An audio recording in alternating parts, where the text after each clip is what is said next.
Welcome student in 11th lecture of vector calculus. In today's lecture we will solve 4 questions which are asked in previous years, that is in the examination. Today's first question is find the angle between the tangent planes to the surfaces x log z is equal to y square minus 1 and the second surface is x square y is equal to 2 minus z at the point 1, 1 and 1. In this question, we have to calculate the angle between the tangent planes. In 6th lecture, I told you that del phi, if phi is equal to phi, this is function of x, y, z and this is equal to constant c, then del phi, this represent at any point, जो भी जिस point पे आपको चाहिए, this at point P, this is normal to this surface 1. Okay, this is the normal vector, and if there are two surfaces, then I got the second normal, and then I take the cos theta formula is equal to n1 dot n2 by their magnitude. Okay, but वहाँ था angle between the normals to a plane, to a surface, sorry, या फिर दो surfaces के बीच में angle. I already told you that angle between the surfaces is equal to angle between their normals, and this is the same between angle between their tangent planes. In this question, I have two surfaces. The one is this surface and second is this surface. This is my point. So first I will write the surfaces. Suppose this gives me first surface phi 1 and this gives me phi 2. अभी लिखती हूँ मैं इसे, ठीक है. Then I will say the angle between the normal planes of these surfaces is equal to angle between their tangent planes. So I will calculate the del phi for this surface, del phi for this surface. At this point I got the normal vectors, but मुझे निकालना angle between the planes, tangent planes. So I will write angle between tangent planes is equal to angle between their normal planes. ठीक है, तो लिखते हैं इसे. So I wrote here that the first surface is, if I take this y square on this side, I got x log z minus y is equal to minus 1. I say this is first surface, and the second surface is x square y. I take this minus on this side, so this is plus z equal to 2, and this is my second surface. In the previous lecture, we know that if this is first surface and this is my second surface, so del phi is the normal to this surface, and del phi 2 is the normal to this surface. So in this question there is tangent planes, ठीक है ना, आपको angle निकालना है between the tangent planes. तो angle between the tangent planes, so I wrote this line again here, normal to surface 1. मैंने इसे क्या किया, on the left hand side phi equal to से compare करो, देखो phi equal to constant होता है, constant आपका -1. So I take here phi 1 is equal to x log z minus y square, and here on comparing with this I got phi 2 is this one. Del phi 1 at this point is normal to my first surface, and del phi 2 at this point is normal to my second surface. ठीक है, तो यानी ये तो हमें calculate करना है. After calculating this, question है angle between the tangent planes. So angle between the tangent planes of these surfaces at this point is equal to angle between the normals to the surfaces at this point. यानी अब आपको क्या करना है, ये answer क्या बनेगा आपका, हमने ऐसे कुछ किया था cos थीटा का फॉर्मूला क्या बनना था, these are the two vectors. First lecture में हमने क्वेश्चन कर लिया था वैसे, angle between the two vectors, तो ये दोनों वेक्टर ही होंगे हमारे. तो this is nothing but n1 vector dot of n2 vector, यानी डॉट प्रोडक्ट लेनी है, and divided by there magnitude. Magnitude is n1 vector mod and n2 vector of mod. ठीक है, right this. Equation number 4 is this and equation number 5 is this. Now how to calculate this. इसके लिए देखिए del phi कैसे निकालेंगे. तो del phi 1, this is del is what, this is my vector operator, so its formula, its expression is, this is j curly by curly of y, yes, plus k curly by curly of z operating on my phi 1. What is my phi 1 here? Phi 1 is x log z minus के y square. ठीक है, तो I got and this आपको point क्या put करना है, x is 1, y is 1 and z is 1. If I simplify this, तो ये ऑपरेटर कहाँ जाएगा, here, here and here. तो I got this is I curly phi 1 by curly of x. This is plus j curly phi 1 by curly of y plus k. This is curly phi 1 by curly of z, and at this point 1, 1 and 1. Now calculate the curly phi 1 by curly x. What is the value of curly phi 1 by curly of x? This is curly by curly x of x log of z minus of y square. अगर आपका differentiation strong है बेटे directly कीजिए, मैं उसके लिए कर रही हूँ जिनको थोड़ा डेरिवेटिव में प्रॉब्लम है, partial derivative. Again I am telling the formula. When you differentiate with respect to x, your y and z will be treated as constant. So here the constant but multiply. So you will take this term as it is log z and x का derivative क्या होएगा, this is 1. y square का derivative क्या हो जाएगा बच्चे, 0. मुझे ये वैल्यू कहाँ चाहिए, at 1, 1, 1. So if I put here x is 1, y is 1, z is 1. So what I got, log 1. log 1 कितना होता है, बेस आपका e हो चाहे आपका कुछ भी हो, तो log 1 is always equal to 0. So curly phi 1 by curly x at this point is 0. Now calculate curly phi 1 by curly of y at this point, 1, 1 and 1. अब आप बताइए what is the derivative of this term with respect to y. phi 1 तो यही होगा ना, तो x और z तो constant, derivative is 0. only you will take the derivative of only minus y square. minus y square का derivative क्या होगा, पावर वाला फॉर्मूला है ना, तो minus 2y. here differentiation with respect to y है and you have to put x is 1, y is 1, z is 1. but I got here, I got minus 2. then curly phi 1 by curly of z. now you have to differentiate partially with respect to z. again term तो वही है ना आपकी, curly by curly z. here is x, this is my log z minus के y square. And आपको फिर put करना है x is 1, y is 1, z is 1. First differentiate. अब डेरिवेटिव किसके साथ है, z के साथ. तो x is treated as constant. Derivative of log z, log का डेरिवेटिव क्या होता है, 1 बाई z. ठीक है, और फिर z का डेरिवेटिव तो 1 आ जाएगा. y स्क्वायर का डेरिवेटिव 0. अब आपको पॉइंट पुट करना है 1, 1 and 1. But I got here 1. तो what is the value of n1 vector. n1 क्या बन जाएगा, पुट हियर, इस पॉइंट में पुट कर दीजिए. तो क्या मिलेगा आपको, curly phi 1 by curly x 0i, y की वैल्यू के साथ derivative minus of 2j and curly phi 1 by curly z is plus का k. ठीक है, this is my n1 vector. What is the magnitude of this vector, this is under root of, कैसे निकालते हैं magnitude, coefficient of i का x square plus y square plus z square. तो this is 0 minus 2 का square 4 plus 1. तो this is under root of 5. ठीक है, then calculate the value of n2 vector. n2 क्या बनेगा, n2 बनेगा आपका i curly phi 2 by curly of x plus j curly phi 2 by curly of y plus k curly phi 2 by curly of z and value at 1, 1, 1. ठीक है, तो what is the value of curly phi 2. phi 2 is x square y. देखो आपका phi 2 कितना है, phi 2 is x square y plus z. ठीक है, तो इसका डेरिवेटिव करना विद रिस्पेक्ट टू x, तो 2xy हो जाएगा. सो 2xy. ठीक है, फिर आजिए again differentiate phi 2 with respect to किसके साथ करना है, y के साथ. तो यहाँ पे क्या मिलेगा आपको, x स्क्वायर. ठीक है, प्लस का k vector curly phi 2 by curly z. phi 2 is this, इसका डेरिवेटिव तो 0. ठीक है, z का डेरिवेटिव कितना आएगा, 1. तो only I got here k.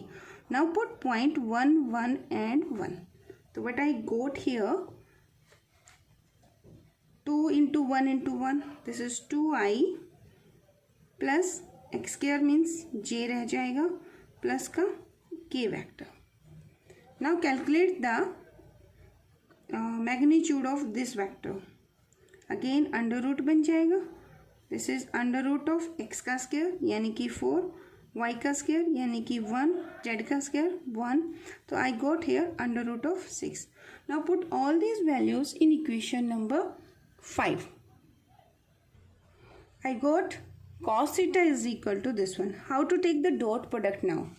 तो dot product के लिए I goes I, तो 0 with this one 2. तो this gives 0 to minus 2i minus 2j किसके साथ जाएगा, j के साथ. तो i डॉट i कितना होता है बच्चों, this is 1, j dot j is that is 1 and k dot k is that is also 1. i dot j क्या होता है, 90 डिग्री एंगल है ना, तो this is 0. So in the dot product I take i with i, j with j and k with k directly. So it gives you -2 and 1 with 1 is +1 under root of 30. So here -1 by under root of 30. So I suppose that theta is the angle between the tangent planes for the given surface. So the value of theta, that is nothing but in cos inverse of -1 by under root 30, and this is the required answer. अच्छा, एक question और है जो हमने नहीं discuss किया, वो ये है कि अगर मान लो कोई सरफेस आपको गिवन है x y z is equal to, suppose this is the surface which is given to us, and here the point P1 and the point second is your, suppose there is P2, x2 y2 z2. maybe examiner ये मांग ले कि angle between the normals at this point and at this point. तो आप क्या करेंगे, you will calculate the del phi at P1 point को आप क्या कह देंगे, normal at P1 point. Again you will give the notation n1 this one, and value of the same del phi, क्योंकि del phi हर एक point पे corresponding आपको normal देगा. तो आप इसे P2 point पर calculate करेंगे and you will say this is normal at P2 point. Then angle between the normals, देखो सरफेस आपकी सेम है, ठीक है, तो that will be again the procedure will be the same. बस जस्ट स्टार्टिंग में आपने ऐसे इंडिकेशन करनी है एंड क्वेश्चन सॉल्व करना है. तो ऐसा क्वेश्चन 3 है एक्सरसाइज में, मैं सॉल्व नहीं कर रही, तो इसे आप खुद करना है, ठीक है. Let us take one more example, that is different question. Question is find the constant a, b and c so that the directional derivative of phi, that is given by this expression, at 1, 2, -1 has a maximum of magnitude 64 in the direction parallel to the z-axis. देखिए बच्चे, in the 10th lecture I told you the 7 formulas. I think आपने note किया होगा. In the 7th line I wrote there maximum value of the directional derivative. अब वो बताओ क्या लिखी हुई है and in which direction this maximum value exist. तो ये आप 7th फॉर्मूला देखिए क्या था. देखो इन द 7th फॉर्मूला हमारा ये रह गया था, बाकी हमने क्वेश्चन सारे सॉल्व कर लिए थे, ठीक है. तो आई रोट इट अगेन. तो what is this, this is maximum value, और ये किस डायरेक्शन में लाई करेगी, अलोंग द नॉर्मल.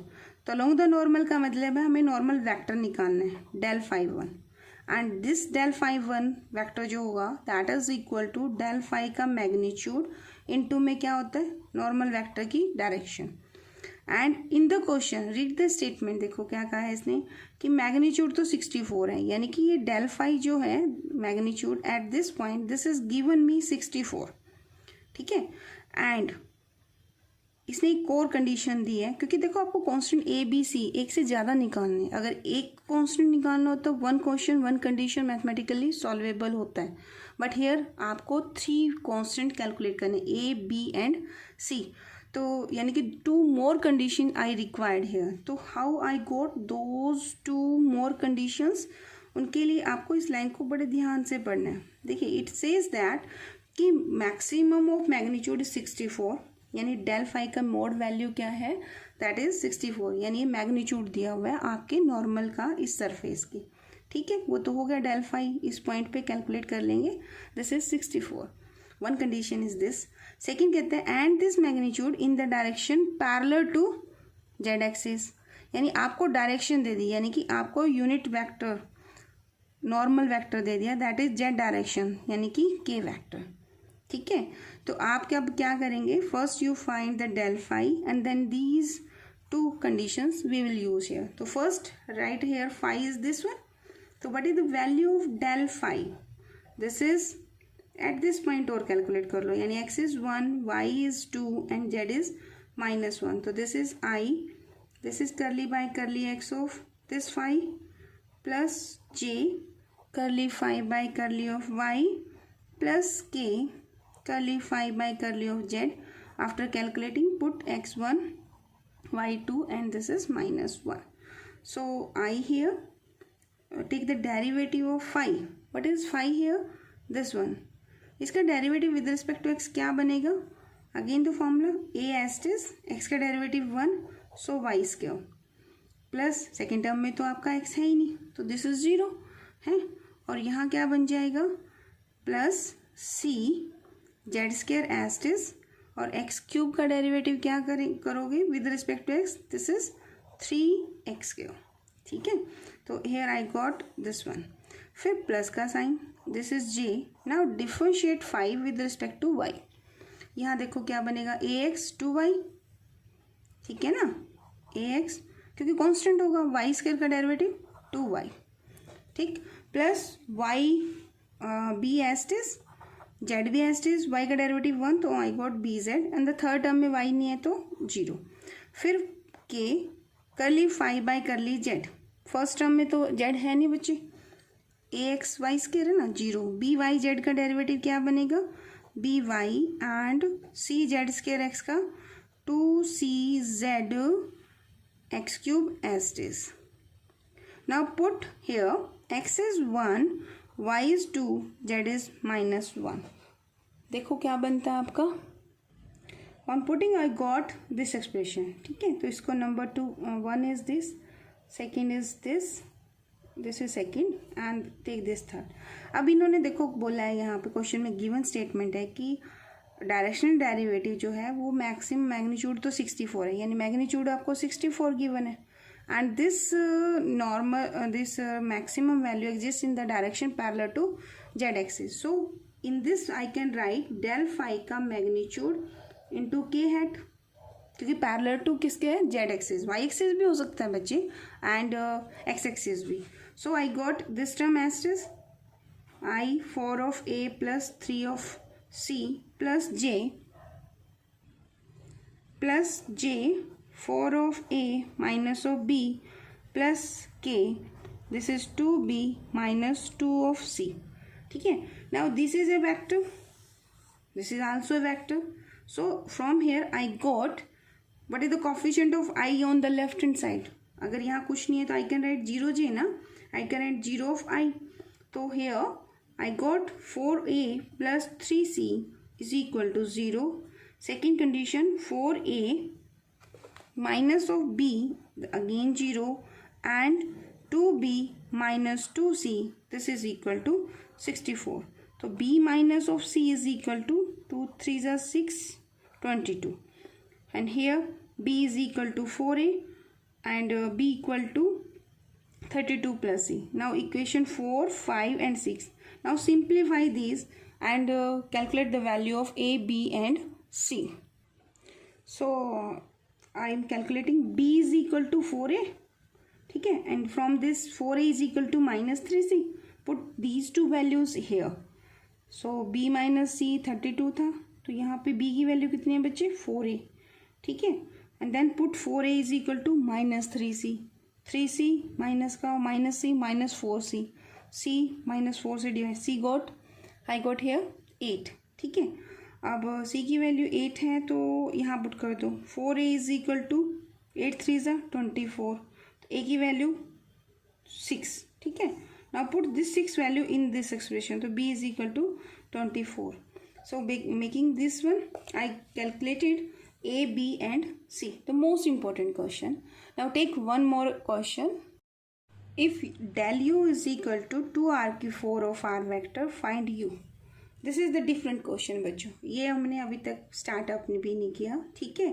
तो for here it's also mention here कि R vector is equal to X I Y J और Z K and R is its magnitude. So previous lecture में भी हमने किया था, तो R is X I Y J Z K and small R square is its magnitude. So this is are square that is x square plus Y square plus Z square, ठीक है। तो ये नॉलेज हम लेंगे। अब देखिए आपको u निकालना है। अभी तो क्वेश्चन जो हमने किए u was given to me and मुझे उसका ग्रेडियंट u निकालना था, ठीक है। But in this question gradient is given to me, u निकालना है। तो इसके लिए हम जो ज्योमेट्रिकल इंटरप्रिटेशन की थी ना, वो लॉजिक यूज करेंगे। What was that logic? In partial आपने टोटल डिफरेंशियल किया होगा। देखिए u किसका फंक्शन है? u is function of r, vector की फॉर्म में है वैसे तो r और r वेक्टर है ये आपका, दिस r वेक्टर है। तो du जब आप लेंगे इसका, u is function of this r vector, यानी कि u is function of x y and z, ठीक है।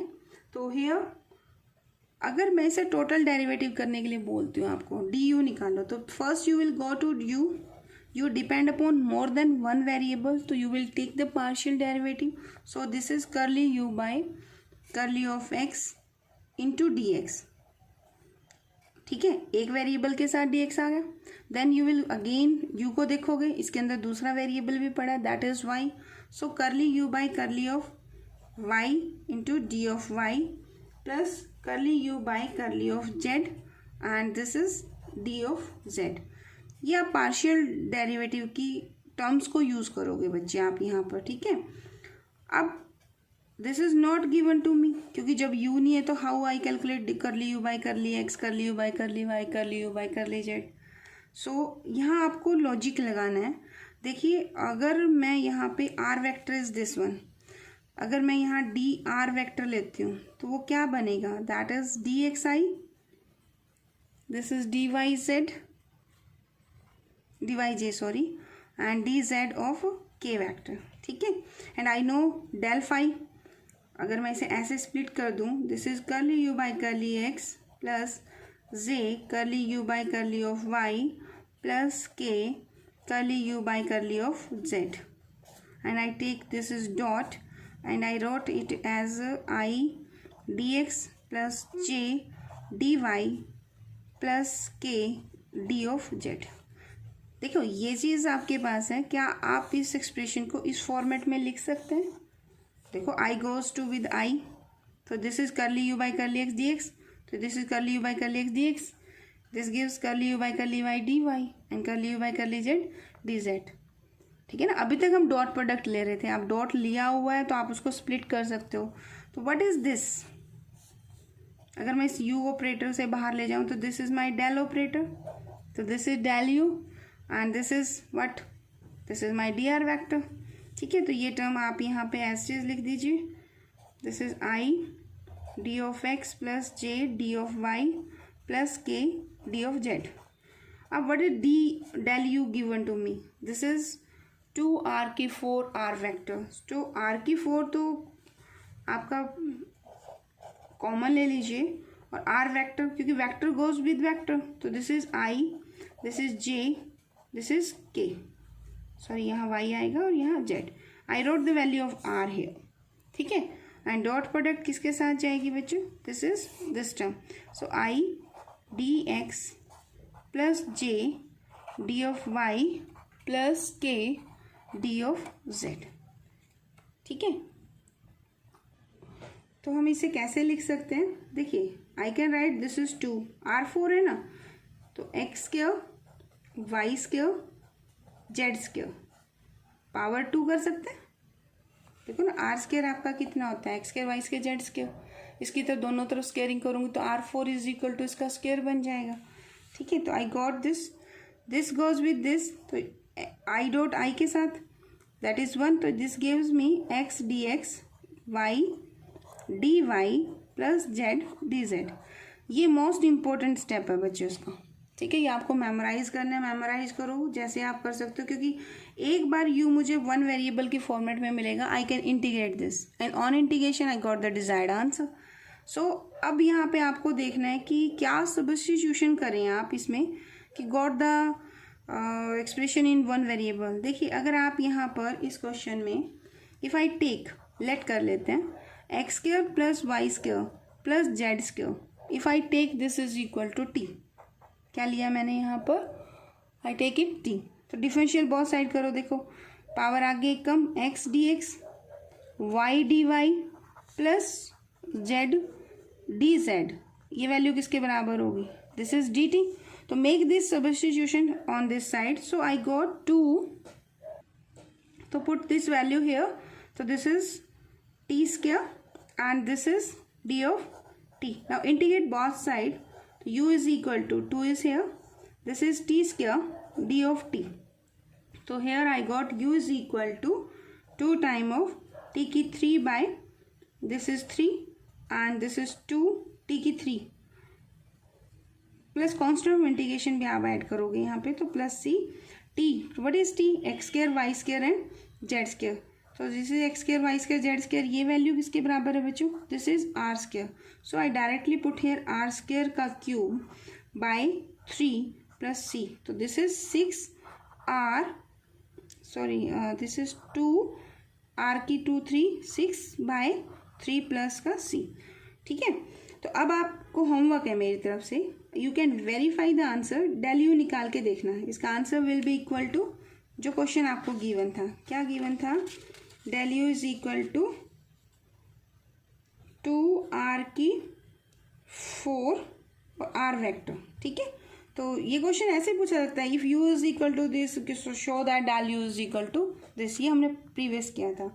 Now take one more example, the question is if r is equal to magnitude of this as our previous notations, r vector is this one, you have to prove that gradient phi is equal to phi dash of r by r into r vector।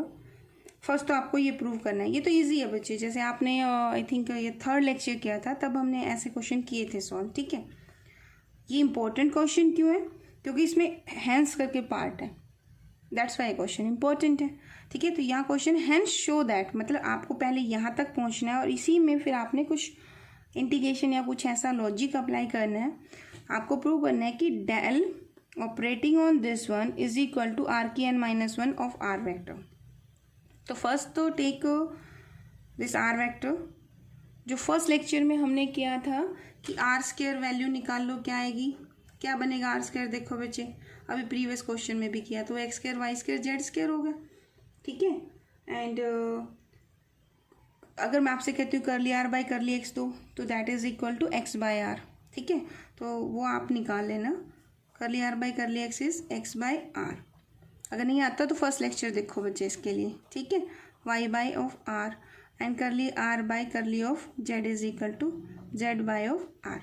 Now I will calculate this del of phi r, तो apply the formula, del phi r क्या बनेगा, i curly by curly x of phi function of r plus j curly by curly y of phi that is function of r plus k curly phi by curly of z is a function of r। now how to differentiate when, अभी तक तो जितने question हम कर रहे थे बेटा function given था आपको, आप उसको डेरिवेटिव कर देते थे, बट यहाँ पे value in term of function given, तो but I will write first I will take the derivative of the function, तो I will denote this phi dash, understood है, this is function of r. Into में क्या लिखोगे, curly r by curly of x, ये तो function of r है और ये curly r by curly x, there again phi dash of r and this is curly r by curly of y plus k, this is phi dash function of r है and this is curly r by curly of z. वैसे देखो मैं आपको एक इसमें जिनका थोड़ा math ठीक है उनको एक सिमेट्री सिखाती हूँ, आई के बाद जे है, जे के बाद के है, तो you can write here summation sign and you can write this is phi and you can write this is curly by curly x of phi. ठीक है, अगर आप मैथ में थोड़ा ठीक वीक से हैं तो ये स्टेप करो, अगर स्ट्रॉन्ग है, सिमेट्री है क्योंकि आर के अंदर, तो फंक्शन के अंदर भी सिमेट्री हो गई। ये एक्सप्रेशन देखो, आई के बाद जे है, five dash five dash five dash सब में है, करली आर बाई करली एक्स है, करली आर बाई करली वाई है, देखो एक्स के बाद वाई है, वाई के बाद जेड है। आप इसको इस फॉर्मेट से भी लिख सकते हैं। इनकी प्रैक्टिस कर लोगे तो वेरी गुड बच्चों, क्योंकि ये प्रूफ करते हुए मेरे काम बहुत आने हैं। तो here I can write curly r by curly of x, ठीक है। अगर नहीं आता तो ये पोर्शन आप छोड़ दो, ये मत करो। अब इसको देखो कैसे करोगे, five dash five dash five dash, you can take five dash from this. So here is curly i, करली आर बाई करली एक्स मैंने क्या बताया, x by r, I have taken this common, so this is j, ये क्या बनेगा y by of r plus k z by of r, ठीक है। ये जो समीशन के साथ कर सकते हैं वो देखो क्या बनेगा, इक्वल के निशान, डेल फाई ऑफ आर है तो ये फाई आर बाहर आ जाएगा, और ये समीशन आई और ये एक्स बाई स्मॉल आर, ये बनेगा देखो फाई ऑफ आर, ये आर पे तो पूरा समीशन चल जाएगा ना, वो तो x square y square z square का अंडर रूट है, समीशन रहेगा जो एक्स है।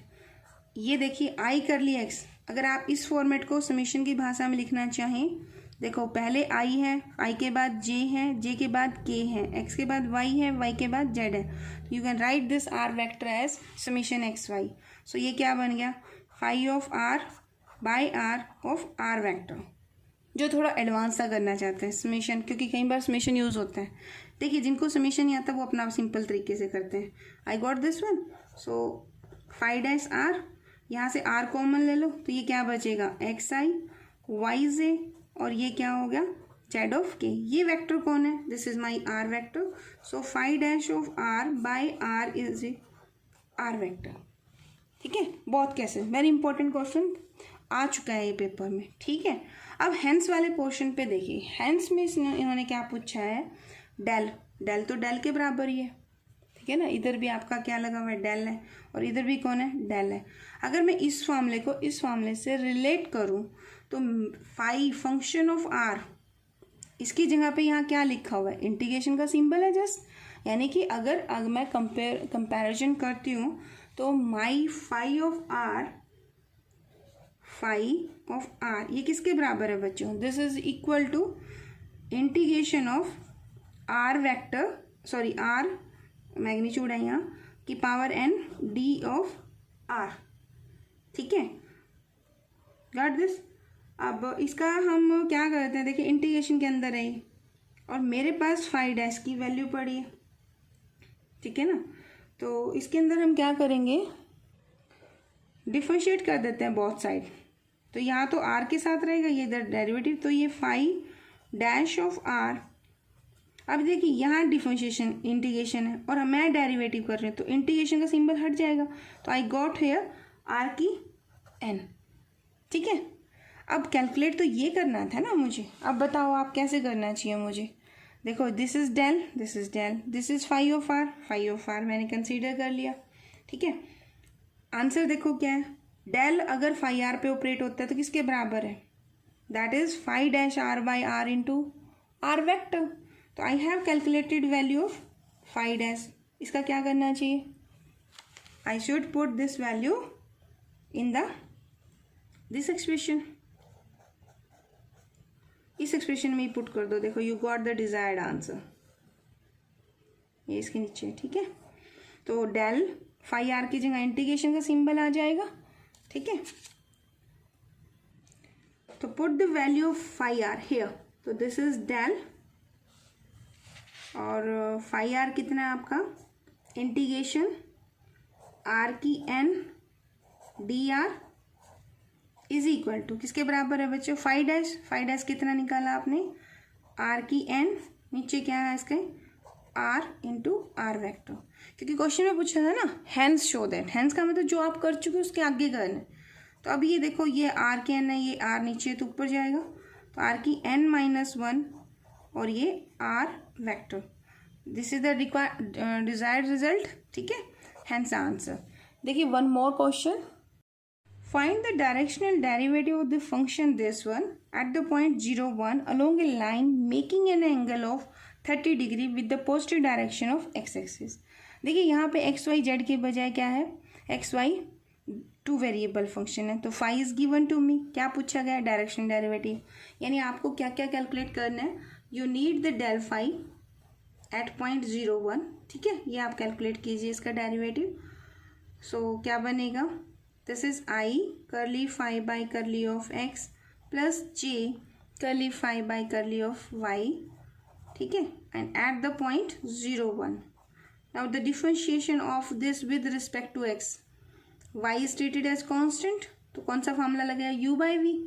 u बाई वी में क्या कैसे करते हो, नीचे वाला as it is x square y square, differentiation of x का 1 with respect to this x is 1 minus ऊपर वाला एस्टिस, नीचे वाले का डेरिवेटिव इज 2x और नीचे वाले का होल स्क्वायर, ठीक है, plus this is j।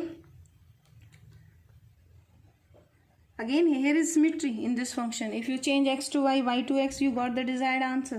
So अगर यहाँ मुझे आंसर मिलेगा x square y square minus x square और x square plus Y square ना, तो यहाँ आंसर मुझे क्या मिल जाएगा, देखो बिना करे भी मैं बता सकती हूँ, Y here Y square minus क्या बनेगा, एक एक्स स्क्वायर बच जाएगा, X square plus Y square. तो यहाँ अभी मैंने कैलकुलेट नहीं किया, देखिए आंसर बनेगा इसका, सिमेट्री है ना, तो x की जगह y, तो यहाँ मिलेगा x X square minus Y square plus x square.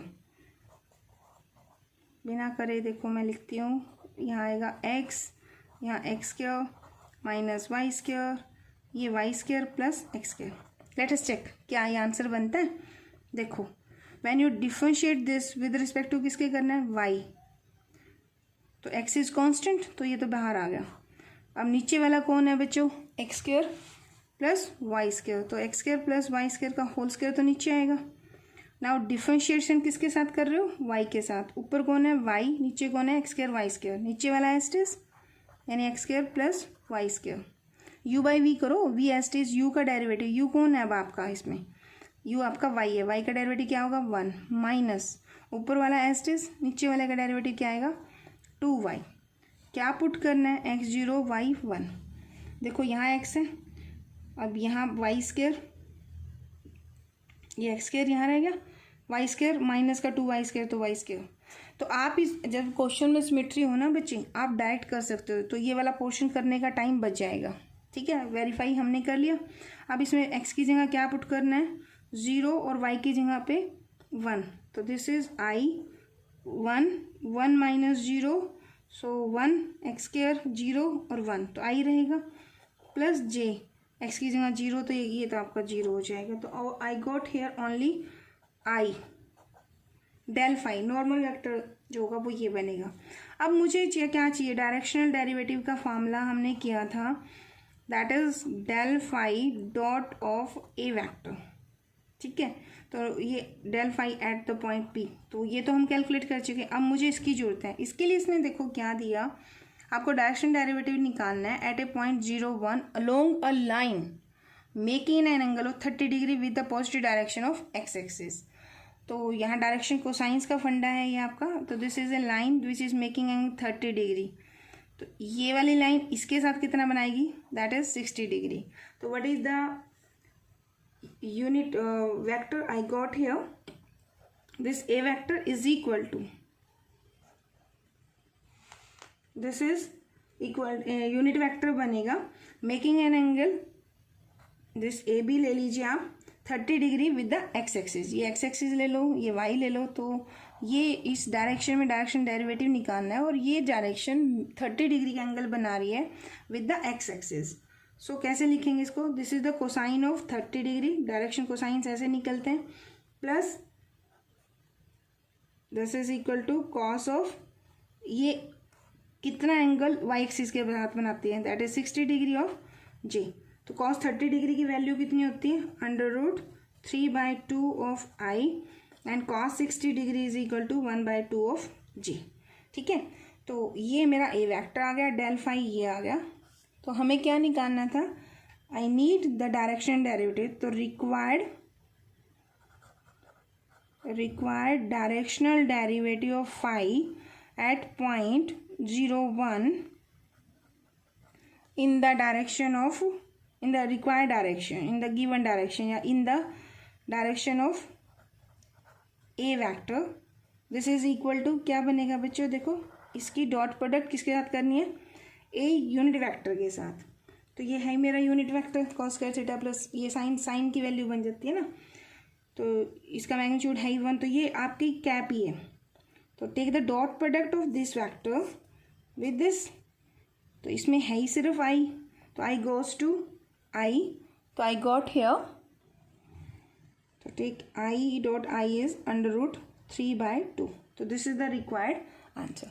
ठीक है बच्चों, तो अगर कोई प्रॉब्लम है तो आप पूछिए, और in the next lecture we will start our divergence. Thank you so much.